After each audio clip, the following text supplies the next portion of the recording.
Therefore, pursuant to the provisions of Standing Order 22 of the National Assembly Standing Orders, by Gazette Notice number 1651, which was published in the Kenya Gazette on 12th November 2025, and indeed as also notified to all members and the general public by way of newspaper notification published on 12th November 2025, I gave notice of this special sitting of Parliament to the members of the National Assembly. Accordingly, honorable members, this special sitting is properly convened. Your Excellency, honorable members, distinguished guests, ladies and gentlemen, it is the custom of Parliament to recognize invited guests seated in our galleries. I therefore wish to recognize the following guests who are seated in the Speaker's row. Her Excellency Rachel Ruto, First Lady of the Republic of Kenya, and other members of the First Family. His Excellency, the Honorable Professor Kithure Kindiki, EGH, the Deputy President of the Republic of Kenya. The Honorable Musalia Mudavadi, EGH, the Prime Cabinet Secretary, and Cabinet Secretary, Minister of Foreign Affairs and Diaspora Affairs. Your Excellency, honorable members, also present this afternoon is the Chief Justice and President of the Supreme Court, Honorable Lady Justice Martha Koome, EGH. She is accompanied by the Deputy Chief Justice and Vice President of the Supreme Court, Honorable Lady Justice Philomena Mwilu, EGH. Honorable Justice Daniel Musinga, CBS Presiding Judge, Court of Appeal. Honorable Justice Oscar Angote, MBS, Presiding Judge of the Environment and Land Court. And Honorable Justice Brian Ongaya, EBS, Judge of the Employment and Labor Relations Court. We are also honored to have in our midst the immediate former Speakers of the Houses of Parliament, the Honorable Francis Ole Kaparo, the Honorable Ekwe Ethro, and the Honorable Kenneth Lusaka, EGH, the Governor of Bungoma County, and Clerk Emeritus of the National Assembly, Ambassador Michael Sialai, CBS. Also in the gallery, we have the Chairperson of the Council of Governors, who is also the Governor of Wajir County, the Honorable Ahmed Abdullahi, and the Honorable Johnson Sakaja, Governor of Nairobi City County. May I also accord special recognition to all Cabinet Secretaries present and particularly acknowledge 5 of them who are former ranking members of the Houses of Parliament, namely Honorable Aden Duale, EGH, former leader of the majority party in the National Assembly, Honorable Kipchumba Murkomen, EGH, former Senate Majority Leader, Honorable John Badi, EGH, and Honorable Opio Wandai, EGH, both former leaders of the minority party in the National Assembly, and the Honorable Alice Wahome, EGH. If Honorable Mutai Kagwe is present, he's also a former member of the House, I acknowledge him. I also acknowledge Principal Secretaries and members of the Diplomatic Corps, heads of constitutional commissions, and independent offices and state corporations present. You are all welcome to Parliament. Your Excellency, I wish to make a special welcome to Parliament and mention the Chief of the Kenya Defence Forces, General Daniel Kahariri, and the respective service commanders, the Inspector General of Police, and other leaders of our disciplined forces who are seated at the Speaker's row. Parliament deeply appreciates your outstanding contribution to the national defense, security, and distinguished service to our nation. To all invited guests, we say, Karibu Bunge. Your Excellency, honorable members, distinguished guests, ladies and gentlemen, I wish to draw your attention to the officer standing to the right of the chamber in green. He is the Chief Sergeant at Arms of the National Assembly, Mr. Aloisio Lekulo, OGW.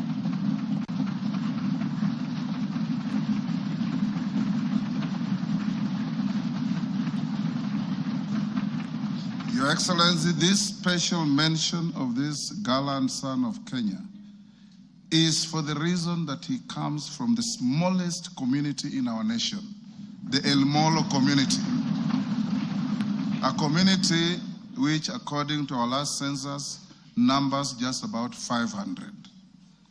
He has risen through the ranks as a high school teacher, as a DO, and competitively employed in Parliament in the year 2006 in the Sergeant's office, rising to become the Chief Sergeant at Arms. Today is his last day on duty, having served diligently in public service.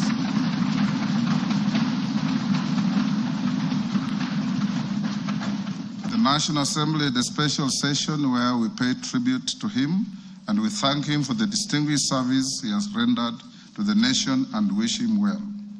Your Excellency, honorable members, distinguished guests, ladies and gentlemen, it's now my singular honor and privilege to invite His Excellency the President of the Republic of Kenya and Commander-in-Chief of the Defense Forces to address this special sitting of Parliament.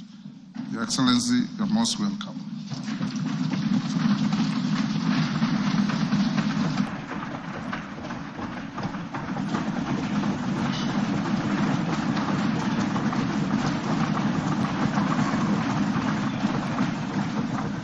Thank you very much.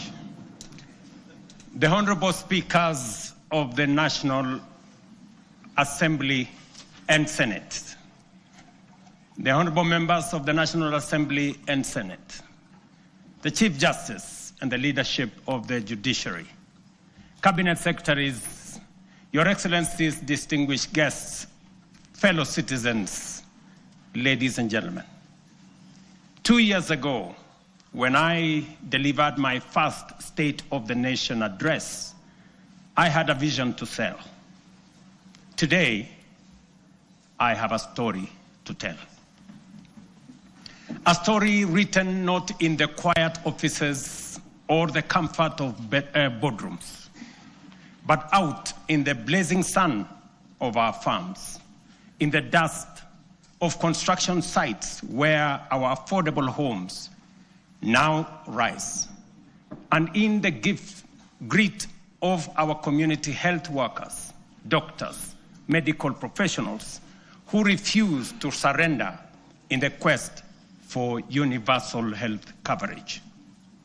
It is written in the steady hum of our factories, in the determination of millions daring to dream and finance their vision through the Hustler Fund, in the courage of our young people working on housing sites, in the Climate Works program, in the digital ecosystem, and in the bravery of those who, looking beyond our borders, have sought livelihoods abroad to sustain families back home.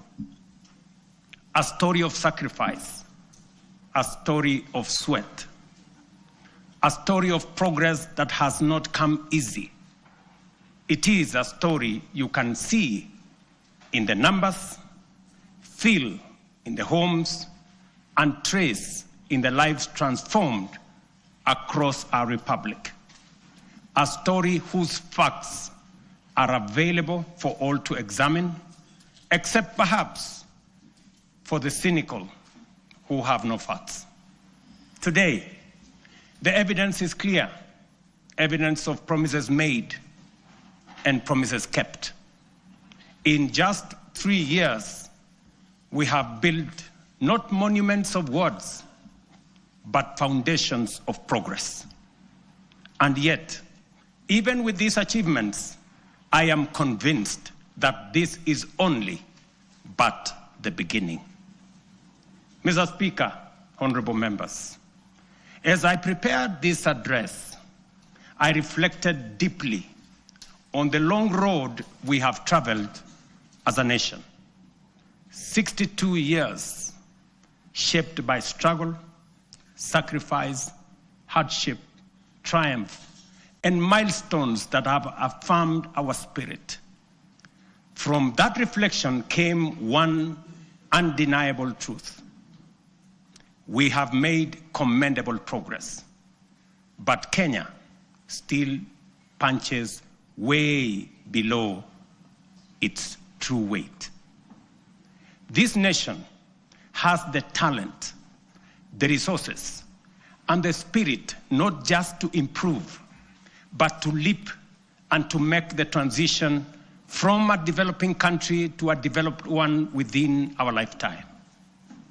That is why I speak today with full conviction that history has summoned this generation, our generation, at such a time as this, to a higher purpose. Some eras are shaped by events.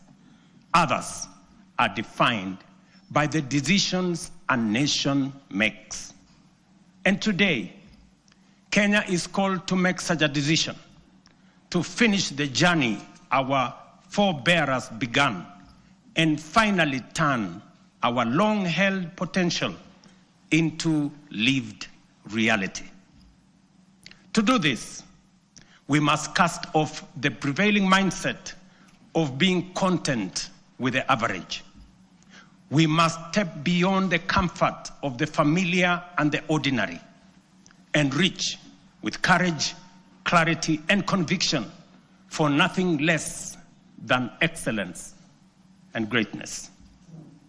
Therefore, as we examine the achievements of the past 3 years, results that have laid a firm foundation for equality of opportunity and a nation where no one is left behind, today, I will also place before you not just a vision, but a national project that is realistic, grounded, and entirely within our reach.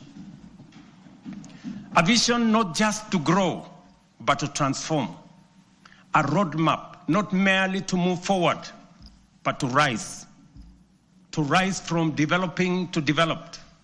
To rise from potential to reality, to rise from promise to prosperity, to rise from the third to the first world, to rise finally into the Kenya we have long imagined, the Kenya we deserve. For long, our ambition was held hostage later, a moment in which we can say that our parents dreamed of and what our children yearn for, we will accomplish in our lifetime. As we know, this is achievable because others have done it before. I have often spoken of the Asian tigers, South Korea, Singapore, Hong Kong, Malaysia. And by the way, members, the Prime Minister of Malaysia will be here this weekend. Countries that at independence were our peers in nearly every measurable way. They had no extraordinary resources. They were not superhuman. They simply had the courage to make bold, disciplined, deliberate choices. They invested in their people, demanded excellence, and refused to be trapped in the limitations of their circumstances. They refused to make peace with mediocrity. Today, they stand as first world economies. If they could rise, so can Kenya. It can be done. Let me repeat. It can be done. Later in this address, I will set out the strategic choices, the reforms we will deepen, the sectors we will unlock, and the investments we will prioritize to move Kenya to the next level.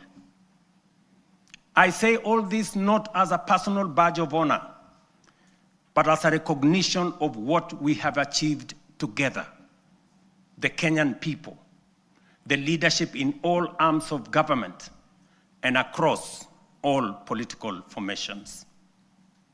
Honorable members, the last 3 years have not been easy. We have agreed, sometimes disagreed, And at times, those disagreements have carried great cost. We have compromised. We have confronted hard truths.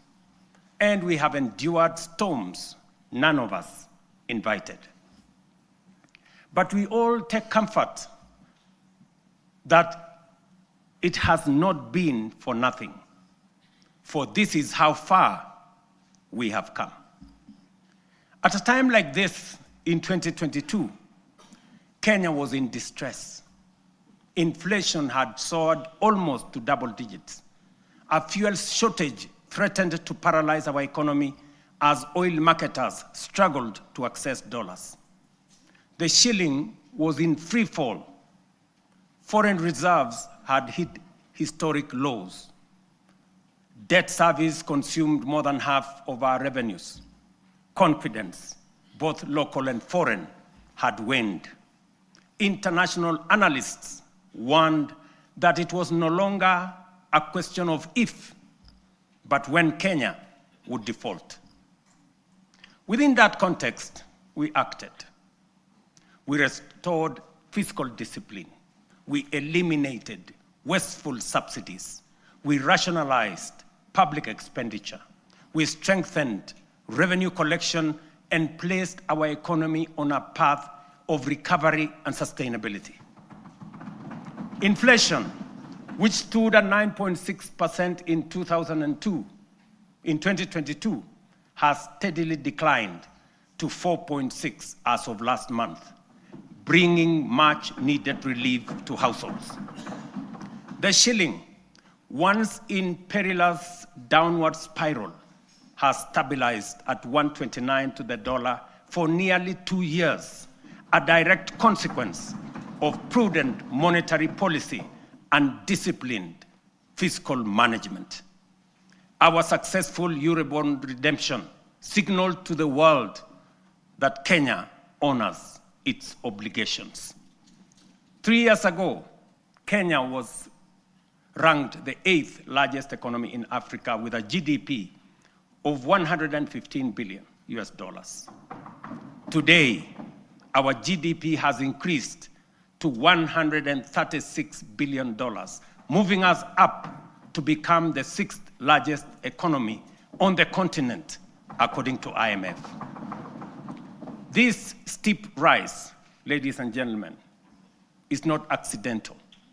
It is the product of deliberate choices, disciplined execution, and strategic reforms that have strengthened our economy and unlocked its potential.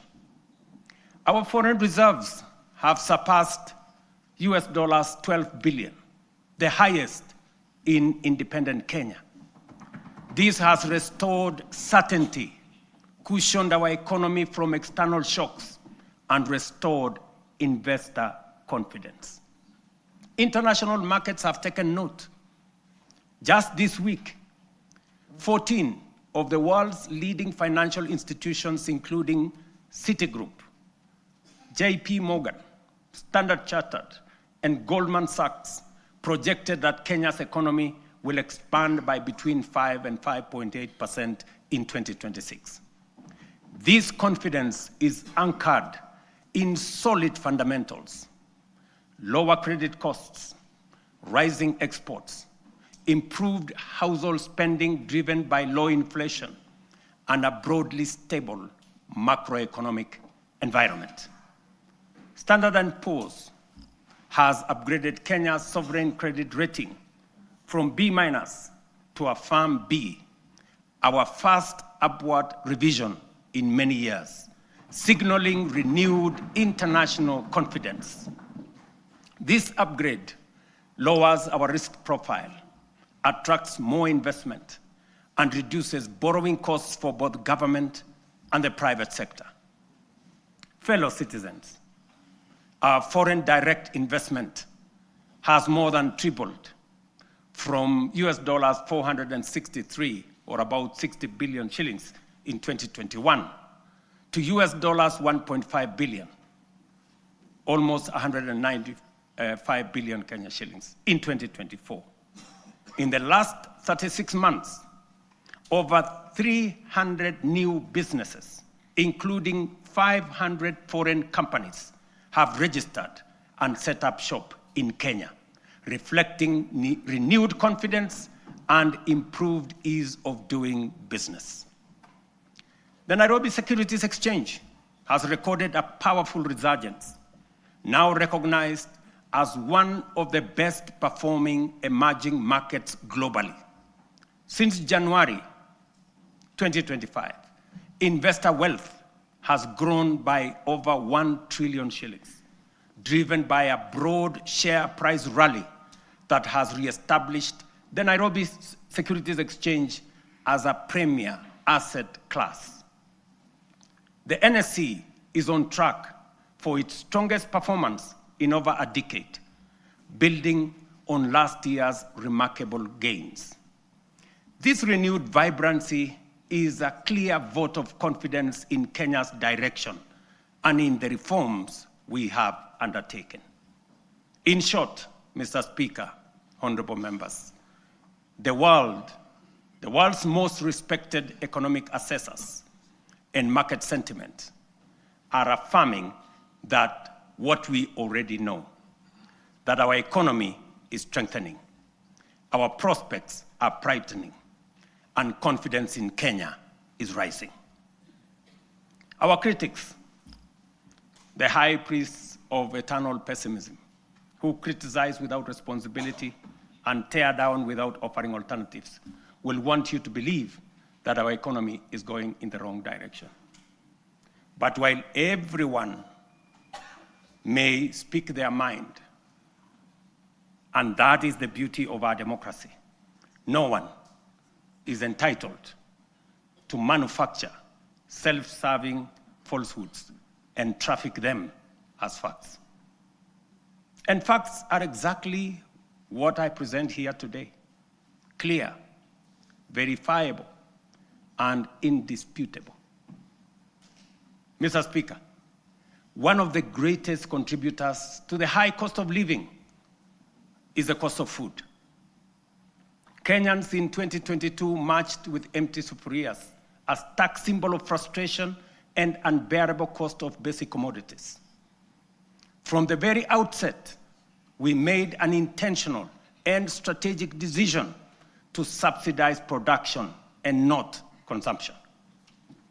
We understood that lasting relief would not come from temporary subsidies and price controls, but from strengthening the foundations of agricultural production.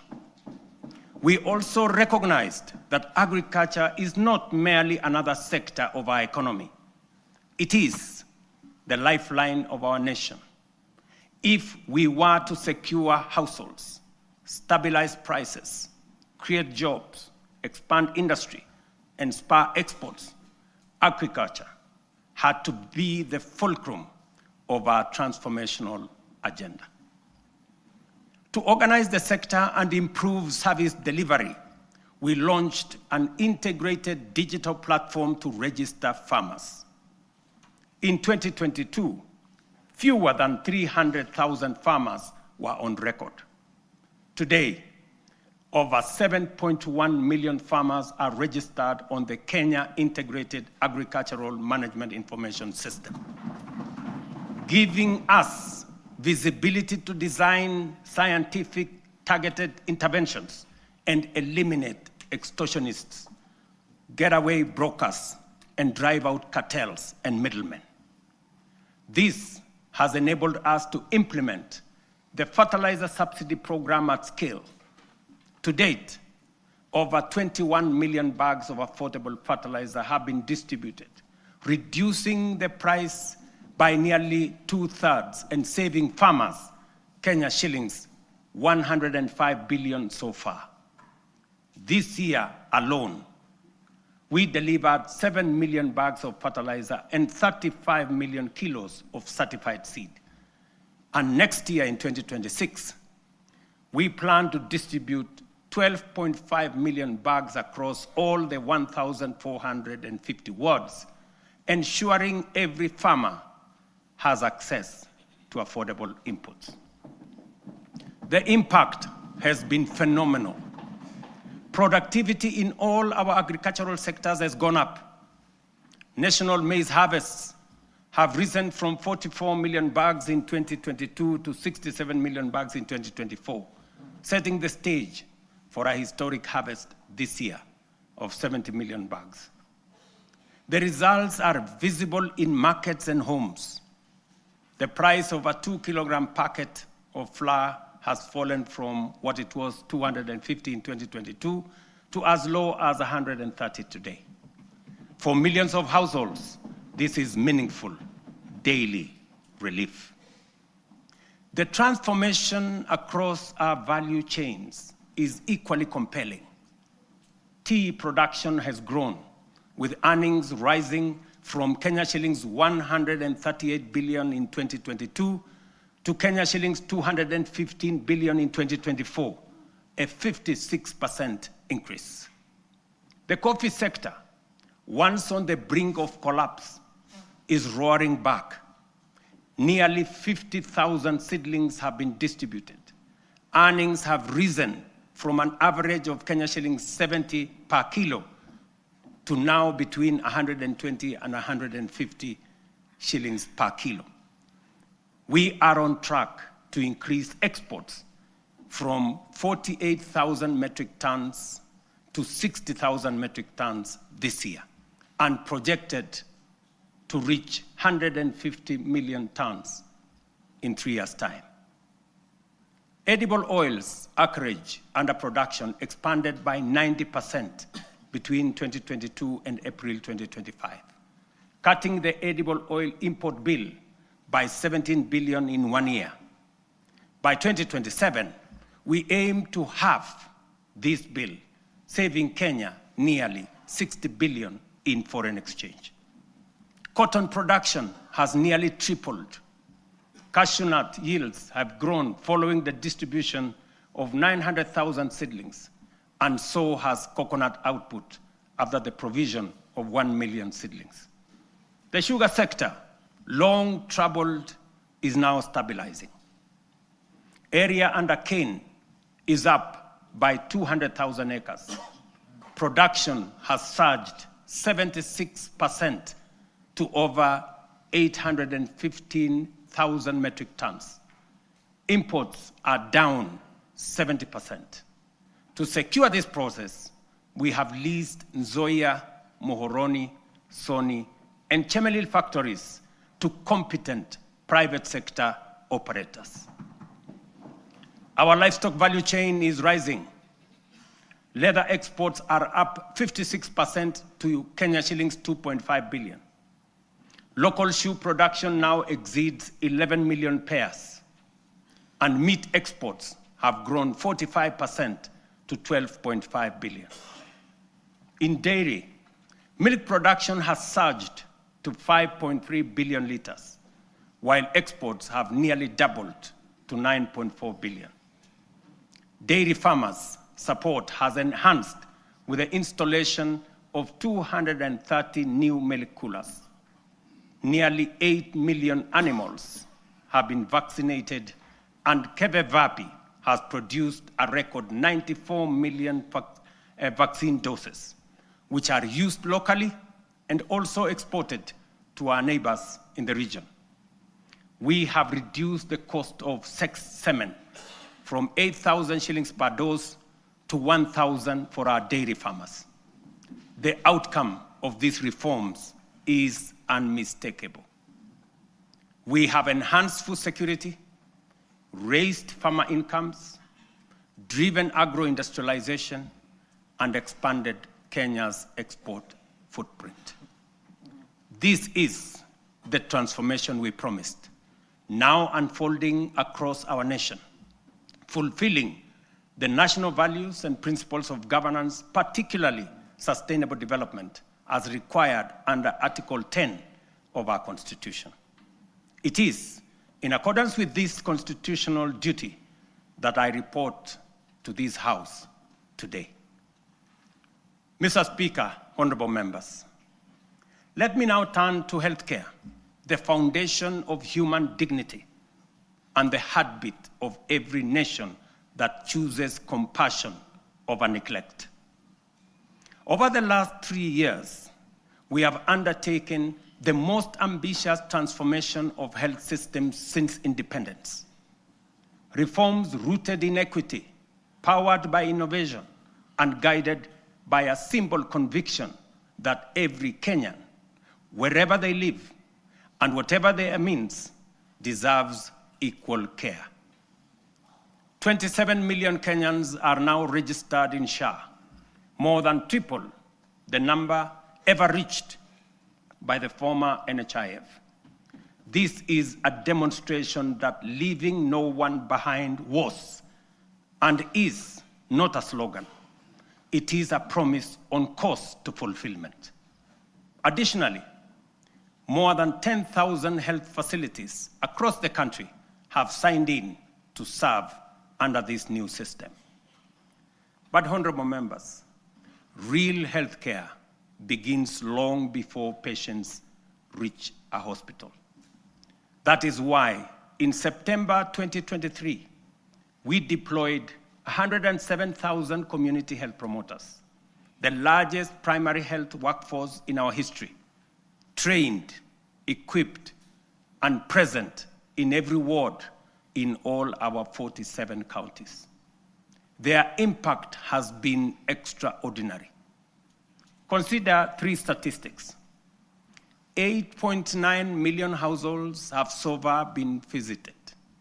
9.9 million diabetes screenings have been done with 134,000 cases diagnosed.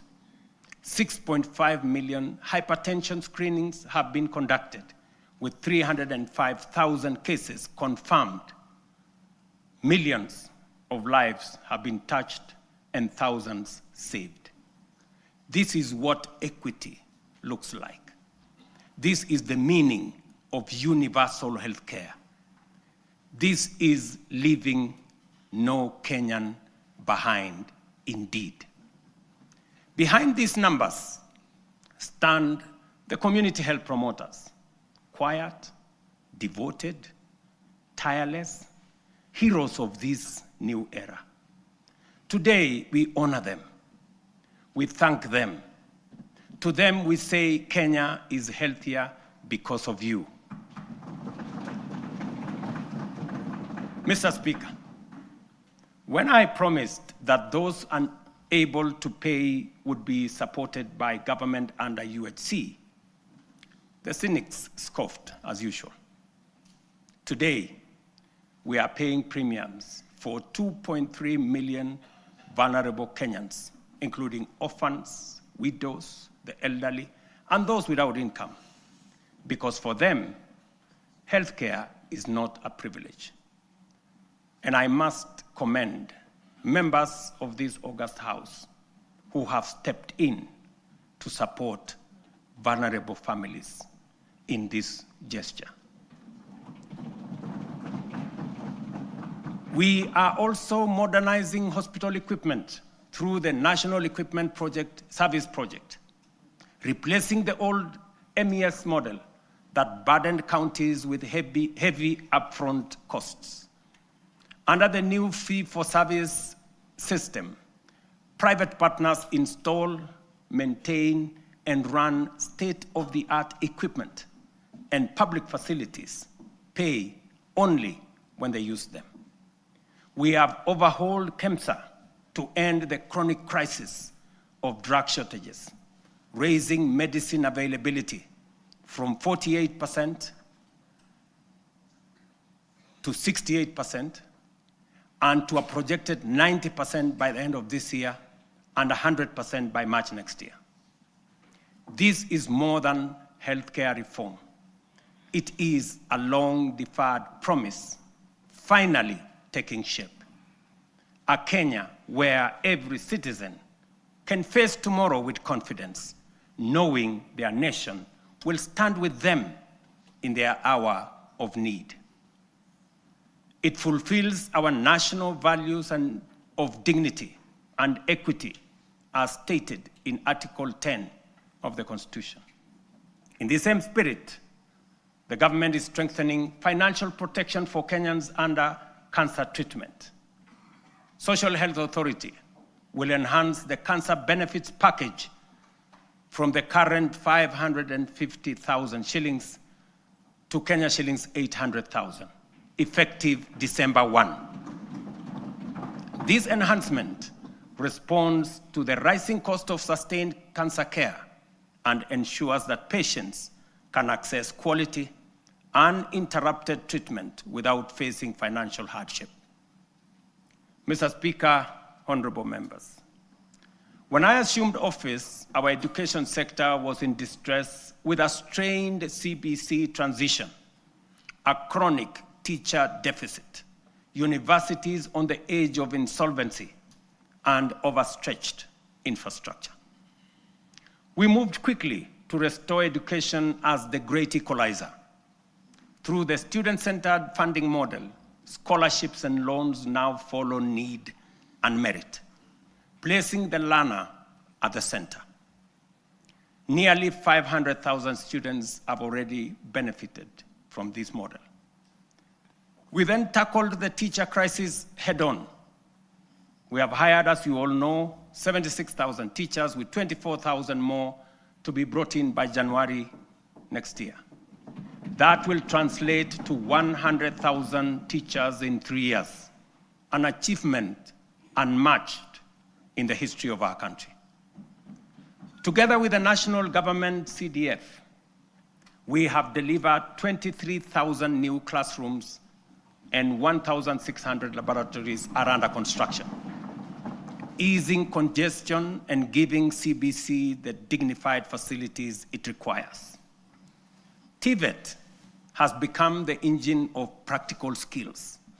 Enrollment has leaped from 341,000 in 2022 to 718,000 as young Kenyans embrace engineering, ICT, modern agriculture, hospitality, design, and the trades that power a modern economy.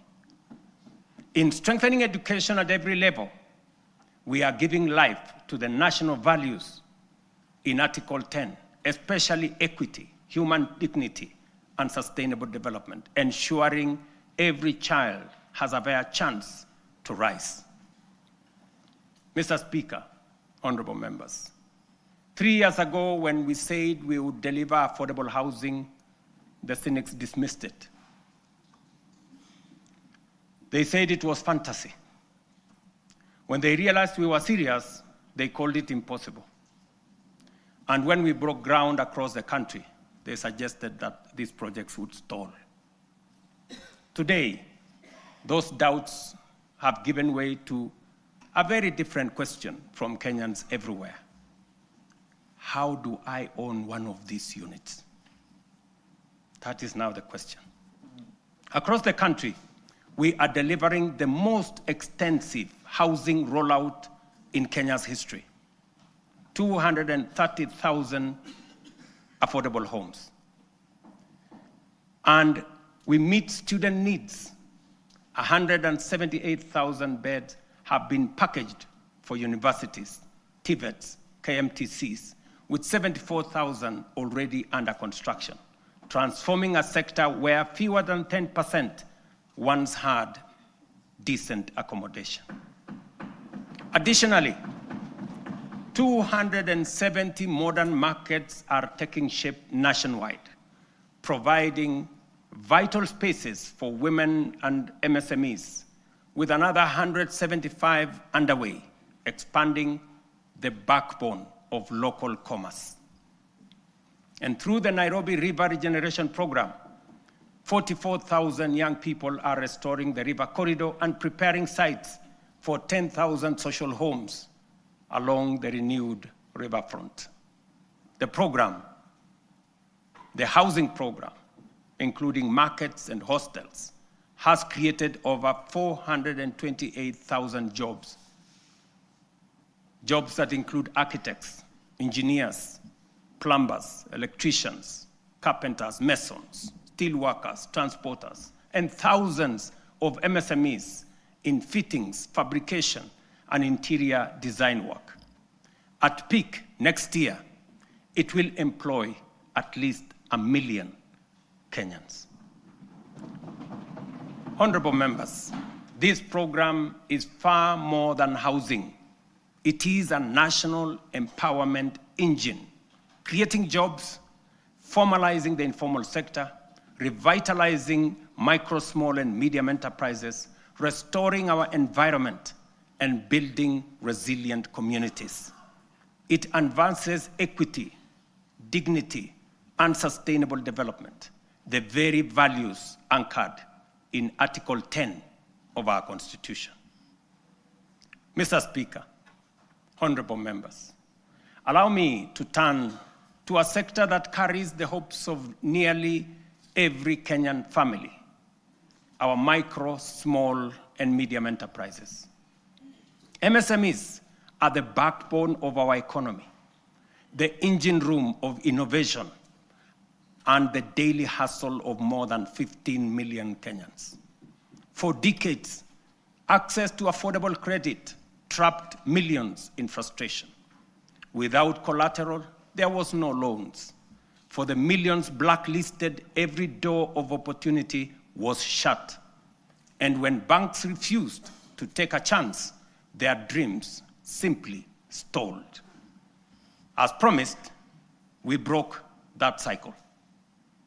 The Financial Inclusion Fund, the Hustler Fund, now stands as the largest financial inclusion program since independence, extending over 80 billion shillings to 7 million Kenyans. And those who were blacklisted, the 7 million once blacklisted Kenyans, have since repaired their credits. 3 million small businesses and their owners, previously locked out of the formal finance, are now banked. And 2 million Kenyans are now frequent borrowers.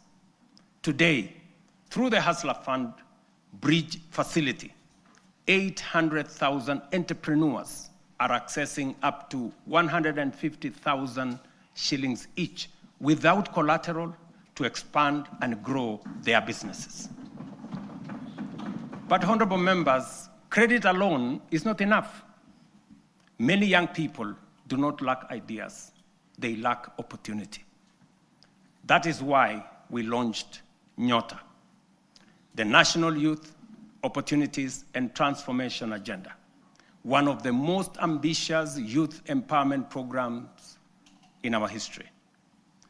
Over the next 5 years, Nyota will uplift 820,000 unemployed young people through apprenticeship, recognition of prior learning, entrepreneurship grants, digital skills training, and support savings. When the program is fully implemented, it will have placed 90,000 young people into work or enterprise, certified 20,000 into different skill areas, capitalized 110,000 businesses, and matched savings for 190,000 savers, while building capacity of 600,000 more to undertake government procurement under the ACBO program. Ladies and gentlemen, over the past 3 years, our digital transformation agenda has become one of the most powerful engines of renewal. A quiet revolution changing how Kenyans live, how they work, learn, or do business. We have expanded the fiber optic by 24,000 kilometers and moved from 0 public Wi-Fi hotspots in 2022 to nearly 1,500 today, connecting communities once left behind. We have set up 300 digital innovation hubs with 400 in the pipeline, gateways where ideas grow and enterprises begin. At the heart of this shift is digital government.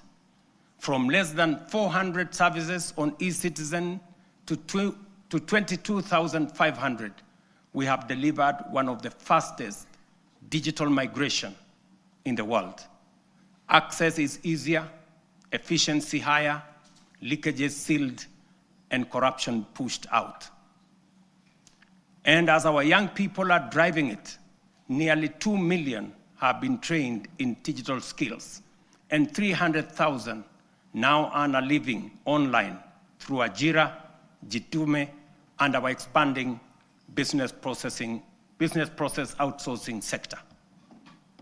Mr. Speaker, having set out the work of the last 3 years, it would be easy, almost comfortable, to pause, congratulate ourselves, and settle into the warmth of modest progress.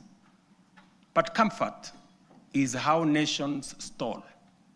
It is how Kenya once slowed while the Asian tigers raced ahead. We cannot allow that. We will not allow that. And we must not allow it. Because this moment demands more of us. More courage, more ambition, and a refusal to settle for the ordinary. As I said earlier, we often speak of the Asian tigers with a reference that makes their rise seem like a miracle from a distant world. We marvel at how they journeyed from poverty to industrial powerhouses, from aid recipients to exporters of world-class goods. And we ask, what secret advantage did they have? History answers us plainly. They had none. Their rise was not magic. It was intentional and crafted through leadership, discipline, strategic investment, and uncompromising rejection of mediocrity. Their stories begin in ruins. The example of post-war Japan, with barely 2,000 kilometers of paved road, and South Korea, whose GDP per capita was nearly identical to Kenya's at independence. Today, Japan commands over 1.1 million kilometers of paved roads, while Kenya has 22,000, 62 years after independence. South Korea's GDP per capita now exceeds $36,000 compared to our own $2,200. These comparisons are not meant to indict us, but to demonstrate what becomes possible when a nation chooses ambition over resignation. From their journeys, clear lessons emerge. These nations set aside small dreams and integrated boldly with global markets. They built first world infrastructure in what was third world environments. They invested obsessively in their people, the engineers, scientists, innovators, and technicians who powered their ascent. They generated electricity from all sources available to power their enterprise, innovation that led to manufacturing, industrialization, and progress. They simplified investment through institutional reforms that allowed capital, technology, and talent to progress without friction.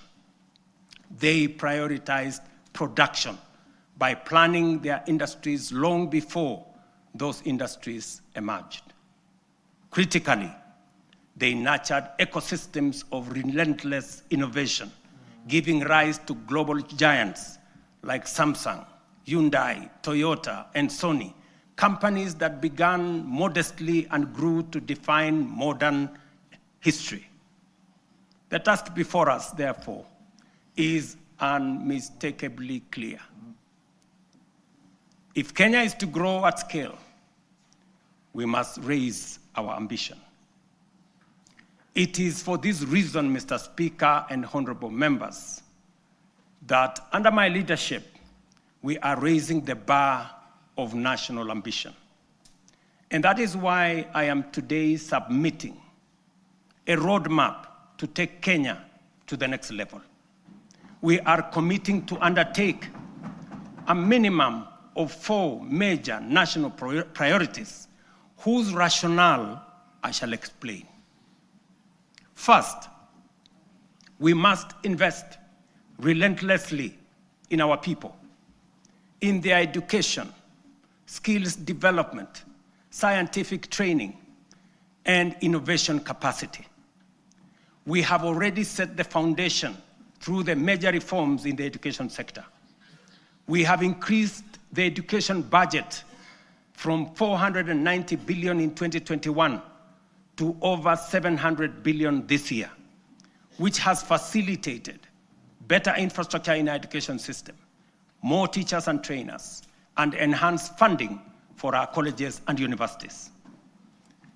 I have reorganized government departments to establish a dedicated State Department for Science, Research, and Innovation to support the urgent need to scale up STEM courses in our education system, strengthen innovation, promote research, and create a pool of high-level professionals in engineering and science. This structure will also help actualize the 2% research fund needed to make this ambition a reality. We must fund startups and deliberately scale up and commercialize innovation to create new companies. We must actualize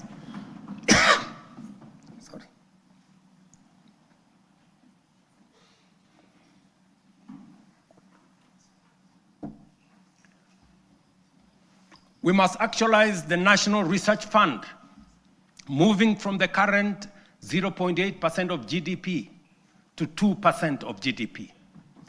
This leaves us with a shortfall today of 180 billion. Progressively, we should grow the fund to 1 trillion over the next 10 years.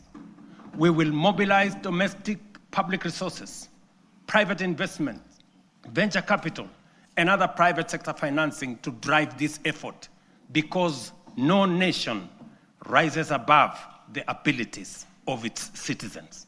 Let me repeat that. Gentlemen and ladies, no nation rises above the abilities of its citizens. And we must promote a culture of enterprise so that Kenyan companies can cross borders. The example of Safaricom's M-Pesa, growing from a local solution into a global financial platform, serving more than 70 million customers in 170 countries today. This demonstrates the possibilities we can unlock. Secondly, we must turn around our economy from a net importer to a net exporter of products, goods, and services. The most urgent being imports of food products that cost us 500 billion shillings every year. Just imagine. We are importing maize, wheat, rice, edible oil, to Kenya at a cost of 500 billion shillings every year. As I mentioned earlier, we have already made interventions to reduce imports of maize, sugar, edible oils, rice, wheat, but our efforts are undermined by the natural limits of rain-fed agriculture. We can no longer allow the clouds to determine whether our people eat or not. We are able to produce enough for domestic consumption and exports. Expanded modern irrigation is now necessity and the only path forward. We are endowed, ladies and gentlemen, honorable members, with arable land, yet we all know only 15% of Kenya can support rain-fed agriculture. And this limited area is what we have relied on to feed the entire nation. While 85% of Kenya does not receive sufficient rainfall, if we harvested and stored rainwater, we can bring vast arable lands in these arid and semi-arid regions into productive use. With the dams, we can transform our arid and semi-arid areas into hubs of agricultural production, even in the absence of rainfall. We must never give up on the potential of these regions simply because they receive little rain. And we must never confuse the lack of rain with a lack of water. This is why we must build at least 50 mega dams nationwide, alongside 200 additional medium and small dams and thousands of micro dams to collect and store water, not only to secure our food supply, but to bring at least 2.5 million additional acres under irrigation within the next 5 to 7 years. Therefore, the commitment to harvest and store water is not simply about food and water security. It is a strategic, nation-shaping investment, one that underpins our aspiration to be a net exporter of agricultural products, underpins economic independence, rural prosperity, and sustainable development. The Ministry of Water and Sanitation and Irrigation, alongside all relevant agencies, have already mapped out precise locations of these dams. These projects span the breadth of our republic. Sorry. From the High Grand Falls, a mega dam on River Dawa in Mandera, Isiolo, Basalinga Dam, Yata in Machakos, Singli Canal in Garissa, Soin Koru in Kisumu, Rumuruti in Laikipia, Thochi in Embu and Tharaka, Lowat in Turkana, Mahoya Dam, Stradling Nyeri and Kirinyaga, Narosra in Narok, Aror in Elgeyo Marakwet. Others include Ndarugu in Kiambu, Kokwanyo in Homa Bay, Rare in Kilifi, Tongaren in Bungoma, and many more strategic sites nationwide.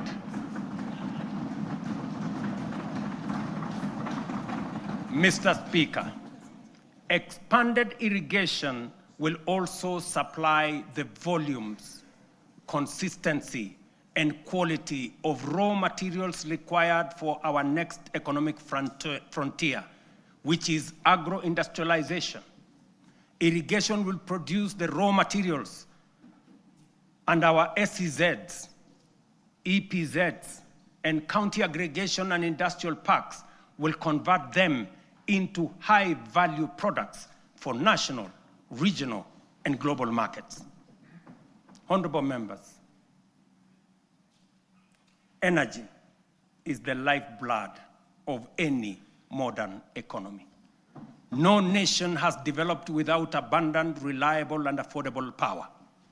This is our third national priority.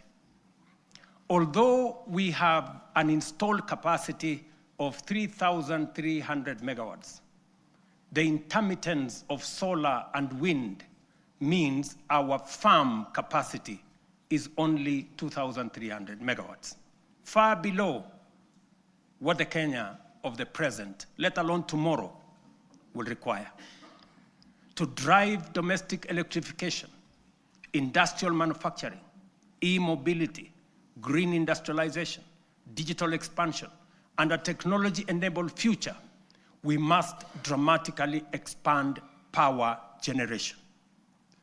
Kenya is blessed with diverse, largely underexploited renewable sources, including geothermal, solar, hydro, wind, and nuclear. To undertake large-scale value addition, agro-processing, manufacturing and industrialization, sufficient, affordable, and reliable energy is a top imperative. Modern technologies, such as data centers and artificial intelligence, require large-scale energy supply. To modernize our economy, leverage on technology to create new opportunities, and to turn our agriculture and natural resources into products, manufacturing and industrialization consume many megawatts of energy. As a result, we have to generate an additional 10,000 megawatts in the next 7 years, so as to move our country to the next level and undertake the transition necessary for our growth. Our fourth national priority is transport and logistics. As the region's economic and diplomatic hub, home to the United Nations' largest office and only office in the Global South, and the sixth largest economy in Africa, Kenya must maintain world-class seaports, airports, highways, and digital corridors. Efficient transport and logistics are the backbone of our competitiveness. They accelerate national development, connect products to markets, move goods and services, lower the cost of doing business, and will reinforce Kenya as the aviation and commercial capital of East and Central Africa. History teaches us that nations rise on the strength of transport and logistics. Japan's post-war revival, enabled by strategic road expansion, is a clear example. From only 2,000 kilometers of road, they constructed over 1 million kilometers of paved road in 7 decades. We in Kenya, you know, we have only constructed 22,000 kilometers over a relatively similar period. To scale up, ladies and gentlemen, honorable members, our transport and logistics program, the Ministry of Roads and Transport have already mapped out a comprehensive network of 2,500 kilometers of highway for dualing and 28,000 kilometers of road to be tarmacked over the next 10 years. We will onboard private-public partnership in the modernization of Jomo Kenyatta International Airport, Mombasa and Lamu Airport, and sort out the challenges facing Kenya Airways by next year. This work is already in progress. Next week, I will launch the dualing of the 170-kilometer Rironi-Naivasha-Nakuru-Mau Summit Road.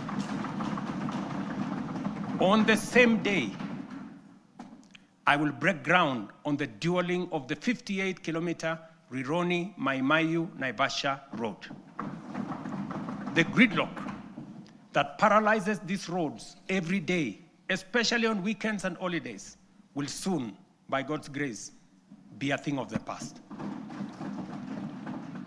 Additionally, roads earmarked for dualing include Muthaiga-Kiambu Ndumberi, Machakos Junction Mariakani, Mau Summit Kericho Kisumu, Kisumu Busia, Mau Summit Eldoret Malaba, Athi River Namanga, Karatina Nanyuki Isiolo, Makutano Embu Meru Maua, Mtwapa Malindi Mombasa, all the way to Lungalunga, Kericho Kisii Migori Isabenia, and Nakuru Nyahururu Karatina, Kisii Oyugis Ahero. The northern bypass, James Gishuru roads, Bomas Karen Gong, and Bomas Ongata Rongai Kiserian, including Gong Isinya and Naivasha to Kikuyu, among many other key corridors nationwide. This infrastructure drive will also include extending the standard gauge railway from Naivasha to Kisumu and eventually to Malaba. And that exercise, ladies and gentlemen, is beginning in January. In just 2 months, we will be beginning that process. Honorable members, estimates indicate that achieving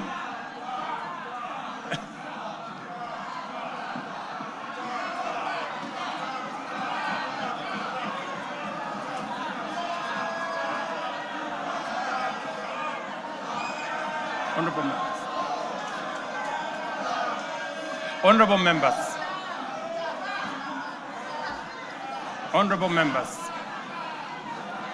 Estimates indicate. Honorable members. Estimates indicate that achieving these 4 priorities will require at least 5 trillion. This is undeniably a large sum. Some may see it as unrealistic, even audacious, for a country like ours. But allow me to recall President John F. Kennedy's words in 1962 as he rallied America to reach the moon. And this is what he said, and I quote, "We choose to go to the moon in this decade and do the other things, not because they are easy, but because they are hard. Because that challenge is one we are willing to accept, one we are unwilling to postpone." These 4 projects are our national imperatives, commitments we must embrace without hesitation, not because they are easy, not because they are cheap, but because they are absolutely necessary, because they are worthy of our time. This is the assignment of our generation. This is the purpose for this administration and this parliament, the 13th parliament. And this is the moment we must rise up to. Which brings us to the next question. Given our fiscal constraints, how shall we finance these transformative projects and do so sustainably? The answer, ladies and gentlemen, lies in 2 key financing vehicles: the National Infrastructure Fund and the Sovereign Wealth Fund. As noted earlier, our development ambitions require sustained, large-scale investment in education, in roads, in energy, water systems, logistics, transport, and digital network. Yet, our fiscal space is narrow. We cannot continue funding essential infrastructure through unsustainable borrowing and burdening taxpayers with additional taxes. But neither can we afford to postpone these imperatives without risking our future. There is need to be innovative in the use of our national revenues, or the national revenues at our disposal. There is need to deploy our national assets available to us in creating public-private partnerships that will crowd in the enormous pool of private sector resources available regionally and globally. This is why we will establish the National Infrastructure Fund, whose architecture will be underpinned by the reforms in the Government-Owned Enterprises Bill, passed by this august House, that I will sign into law tomorrow. This fund is the strategic solution that will provide a framework to innovatively scale up our resources to match our ambition.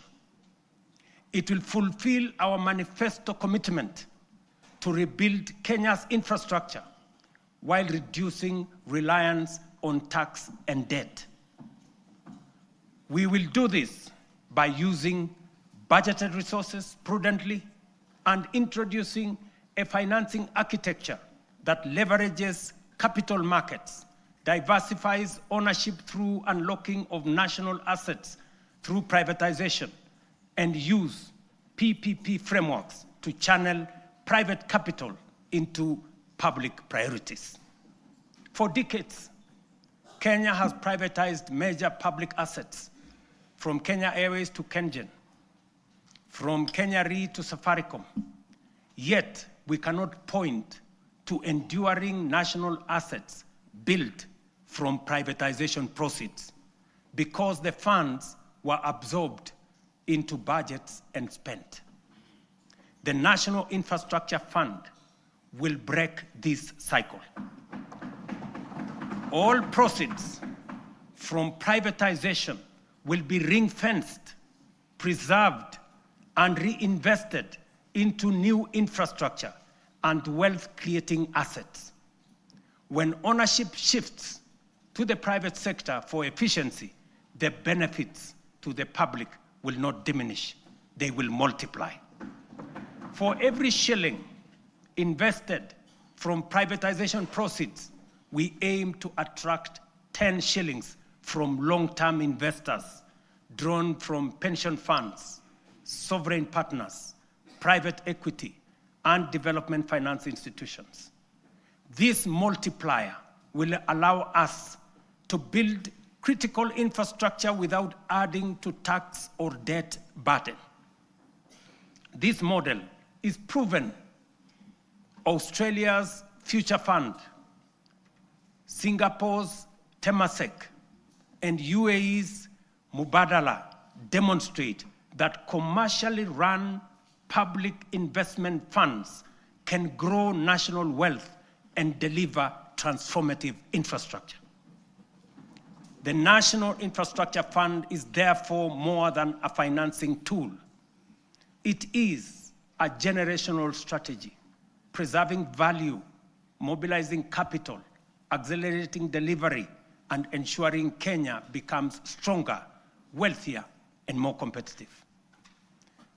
Ladies and gentlemen, honorable members, our Constitution under Article 201C stipulates that the burdens and benefits of the use of resources and public borrowing shall be shared equitably between present and future generations. In essence, when we use natural resources or borrow, we must ensure future generations are not left poorer. That is why, alongside the National Infrastructure Fund, we will establish the Sovereign Wealth Fund to give full effect to the constitutional principle of intergenerational equity. A portion of all royalties from natural resources and a portion of proceeds from privatization of national assets will be invested in the fund. This fund will rest on 3 pillars. Number 1, savings, to be invested for the future, as countries like Norway, Kuwait, Saudi Arabia have done with trillion-dollar funds. Number 2, stabilization, a buffer against global shocks, including commodity volatilities, pandemics, and geopolitical disruptions to ensure fiscal stability. And number 3, infrastructure. A carefully managed share will be invested in commercial terms to attract private capital to national projects while growing public wealth. History has already warned us. Along our coast region, titanium deposits have been exploited and depleted. And because we lacked a sovereign wealth framework, future generations will inherit nothing from the resources that we got from titanium. We cannot repeat this mistake. Mr. Speaker, honorable members, that is the scale of our national ambition. This is the blueprint for financing it prudently and responsibly. To shape this vision, I have engaged sincerely with leaders across the political spectrum. I've engaged many members of parliament, many governors, community leaders, and with Kenyans from all walks of life. I discussed this vision with the late Right Honorable Raila Amolo Odinga in the presence of Professor Anyang' Nyong'o, who reminded me that no nation has industrialized without roads, energy, and food security. I have engaged former President Uhuru Kenyatta, who emphasized the necessity of scaling up infrastructure investments. Honorable members, allow me to express profound gratitude to the 13th Parliament for your outstanding contribution, your foresight, your consistency, focus, and commitment on what is good for Kenya.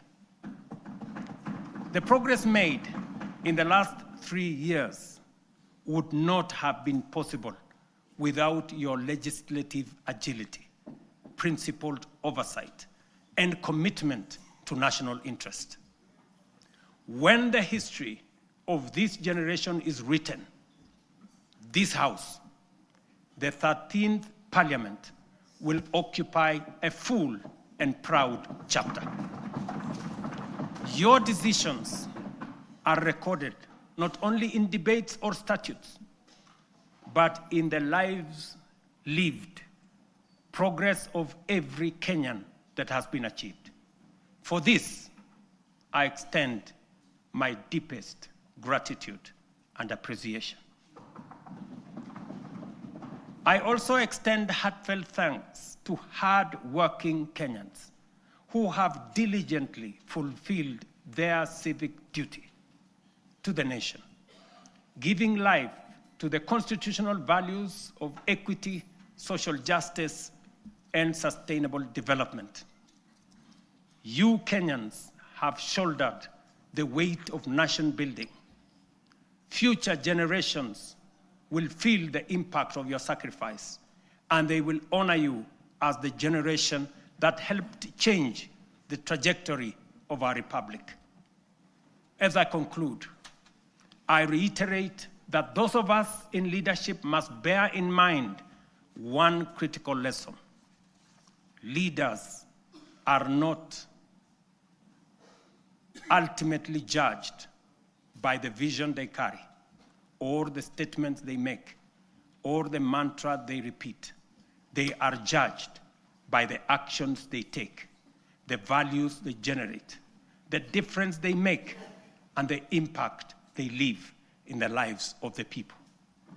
Mr. Speaker, honorable members, let history record that this generation refused to be timid, that we chose ambition over fear, action over excuses, and progress over false comfort of low expectation. Let it be said that when Kenya stood at crossroads, we reached for the higher path. The work ahead is formidable, but so is the Kenyan spirit. This is our moment to lift Kenya to the next frontier.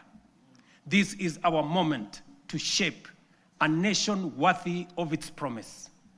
This is our moment to rise.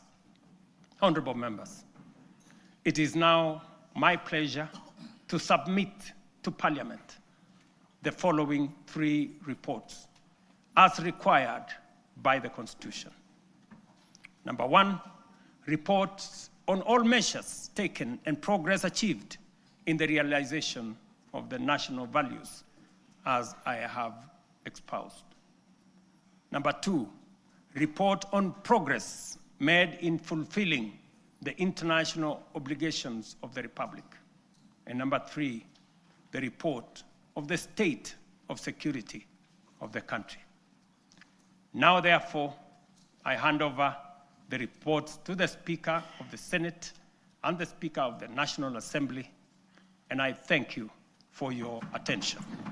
God bless you, and God bless our great country, Kenya.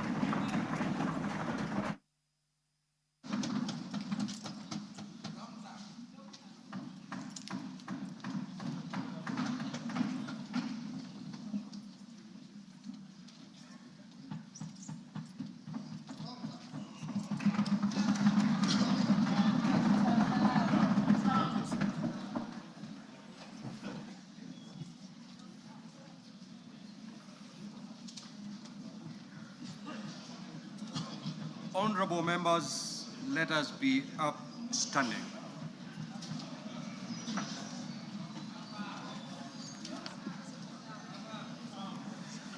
Your Excellency the President, the Right Honorable Speaker of the National Assembly, honorable members and distinguished guests, we have now come to the conclusion of the business of the day, and it is now time to adjourn. The Senate stands adjourned until Tuesday, the 25th of November, 2025 at 2:30 p.m. in the Senate chamber. Thank you. Your Excellency the President, Right Honorable Speaker of the Senate, honorable members of the National Assembly, the National Assembly now stands adjourned until Tuesday, 25th November 2025 at 2:30 p.m. May I take this opportunity to invite all honorable members and our guests to a reception at the Parliament courtyard. May I also request all honorable members and our guests to remain standing in your places until the procession of His Excellency the President and the speakers leave the chamber. I thank you.